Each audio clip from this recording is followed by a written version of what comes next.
Bobby Broyles and Tim McDonald here. Should be a really interesting matchup.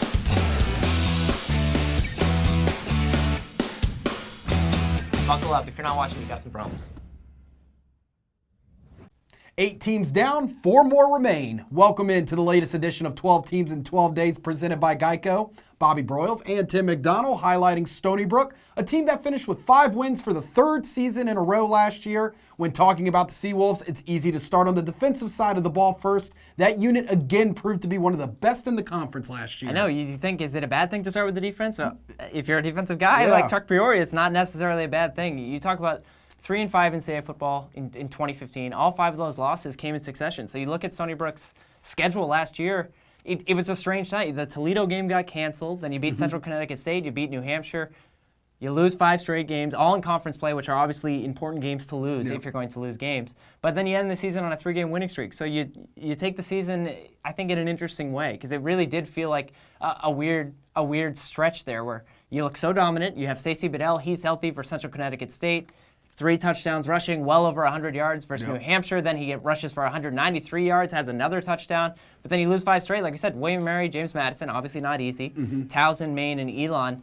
But again, the defense, you don't want to put pressure on anyone or you don't want to blame anyone specifically, but the numbers speak for themselves. Scoring defense, first in CAA football, 15.7 points per game allowed. Rush defense, first in CAA football. Do you get the theme that's going on here? 104.6 yards per game. Pass defense, number 1, 145.5 yards per game. Total defense, number 1, 18 total touchdowns allowed, 250 yards per game. Any coach would take that across the board. So it obviously has to be tough, not only for the coaching staff, but for these players to have those 5 straight losses and almost feel like, well, what else is left in the season? But I think Stony Brook now, you're just getting used to CAA football, and you hear Chuck Priori, and you hear one of his quotes that I like to look back to now at Media Day. The thing he learned, he said, in 3 years of CAA football is you're going to lose a conference game or 2, but it's how you respond after a loss. It's how do you get back in that win column. 7 total starters back on that defense. Aaron Thompson, a guy we saw at Media Day, who's probably, we might just say, go replace Victor Ochi and see if that works out, which is obviously a tall task, but 8.5 sacks, represented on the All-CAA preseason team. You also look at defensive back Tyrese Beverett, a 3rd-team All-CAA guy last year. He only started and played in 8 games, still a 3rd-team All-Guy. A lot of pieces back on a team that, you heard me, it probably got old, me saying number 1 in scoring, number 1 in all this. We'll get into it, but the offense needs to start translating in order for this defense and both of these units, to get on the same page in order for Stony Brook to get out of that 5-win plateau that they've had. We had a chance to chat with Stony Brook head coach Chuck Priori about the defense at Media Day earlier this summer. You know, sometimes it's hard to capture the moment from the year before, but I think we have enough depth back. We graduated a great player in Victor Ochi who caused problems, but I think we have a good foundation, and over our participation in the CAA, we've been in the tops in defense. Obviously, like you emphasized, Tim, though, a really strange start, middle, and end for the Seawolves in 2015. But some of those offensive struggles had to do with, like you said, losing leading rusher Stacey Bedell early in the season with an injury. You do. You talk about that game. I know we brought up the stats, but 133 yards and 3 touchdowns versus Central Connecticut State, a big win. 193 yards versus a huge, even bigger win at home versus New Hampshire. Then in that William Mary game, 21-0 loss. Stacey Bedell gets hurt. It's not as if his backup did bad, and we're nothing against Donald Leontine, but I think with Stacey Bedell, this team was a different team, and the 5 losses, I think, don't exactly translate to that, but I think it relates to it a little bit. Leontine finished with 5 touchdowns and 708 yards, so a heck of a season still to fill in. But it also starts with, I think, quarterback play, as it does, with a lot of teams in 12 teams in 12 days. Redshirt sophomore Joe Carbone, he played in 9 games and made 2 starts, and Carbone returns, and I think we both agree, we think he's the guy. You look at this roster, 2 freshmen, 2 redshirt sophomores, and 1 redshirt freshman. Those are the only quarterbacks on the roster right now.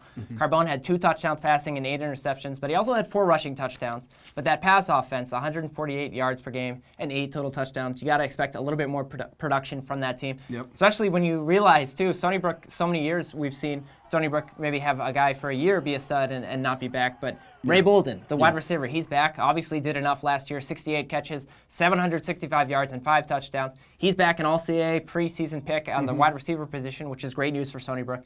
Also, the second leading receiver, Donovan Washington, is back. Timon Paris is back on the offensive line, a guy who's only a junior. So there are a lot of pieces back. If Stacey Bedell, I think, is healthy, we know Stony Brook wants to start with the run, and then that's obviously how they use that passing attack. Yes. I think that Bedell injury did impact Stony Brook last year. If he's healthy and good to go, and they have 2 healthy backs, that's going to continually change. We'll get into the schedule here a little bit, which is tough again, but I think Stony Brook, offensively, you can only hope and see more production in 2016. Here is Coach Priori again, now talking about high expectations for his offense. Yeah, we have the most depth that we've had since the 2011-12 seasons offensively. I think we're deep at all positions. The guys you mentioned are key ingredients to that, getting the quarterback play correct. But Stacey, at the time he got hurt last year in the William & Mary game, he was leading the country in rushing per game. So we need that. I think we have other players, so we're excited. A similar theme we've talked about for Stony Brook is that if that offense can come around and complement the defense, this team can continue to progress in year 4 as a conference member. But is it that simple, Tim? Hey, yeah, tough questions. I like it.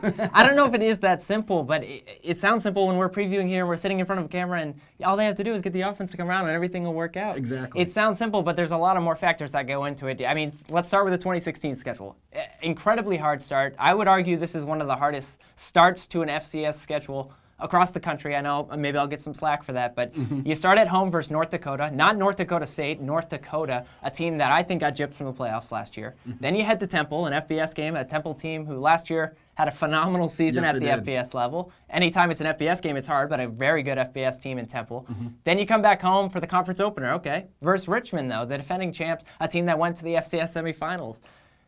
It's tough, but I think maybe if you're a team that is looking, like we said, to maybe find an identity and get over that 5-win plateau that they've kind of been stuck in, it's good to start off with 3 really hard games and find out what you're made of right away.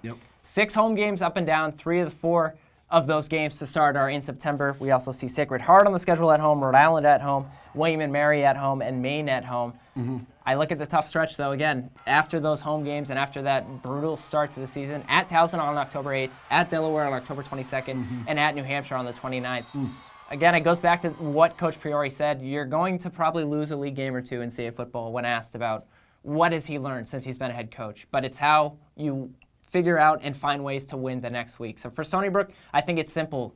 Going into this season, you don't worry about what the last 3 years have been like, whether it's on paper looked like 5 wins, or if it's us talking about the same Stony Brook team that it's looked like. I think you just go into it with a new grain of salt. Incredibly tough start, but like I said, I think that can only benefit the team moving forward. And this is a Stony Brook team, a lot of guys that we've already talked about that bring so much back, and they're now used to that CAA football schedule and that CAA football mentality.